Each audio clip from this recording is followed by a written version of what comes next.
Bonjour, après la plasticité, la neuroplasticité, le cerveau neurosocial, voici l'équivalence fonctionnelle. Qu'est-ce que ça veut dire en fait? Observer, imaginer ou exécuter un geste ou une série de gestes déclencherait les mêmes zones corticales que si nous le faisions dans la réalité. Pour le cerveau, en caricaturant, on pourrait dire que le cerveau ne fait finalement pas la différence entre l'exécution et l'imagination ou l'observation. Pour le cerveau, imaginer, c'est bouger. Euh, Se remémorer un geste sportif que l'on maîtrise bien, visualiser chaque mouvement, chaque moment de ce geste, euh, c'est une imagerie motrice.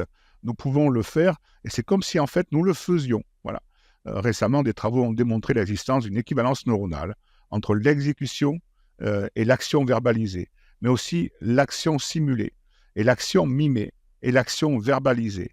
Concrètement, lire des verbes d'action, décrire des mouvements, euh, visualiser des mouvements, observer des mouvements aurait le même effet que si nous le faisions réellement.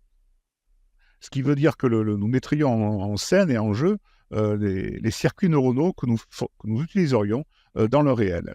L'imagerie motrice permet ainsi, au même titre que la pratique physique, une modification et une réorganisation des connexions au sein du cerveau. Et le dire et le lire participeraient de cette plasticité. Dire, lire des verbes d'action participerait aussi de cette capacité à cette équivalence fonctionnelle. Donc en fait, exécuter, imaginer, observer, dire, lire, répéter des verbes et des mots d'action, décrivant des mouvements, serait un même combat. La performance serait identique.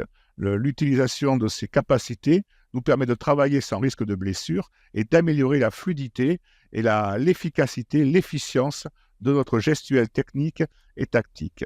Très bonne journée.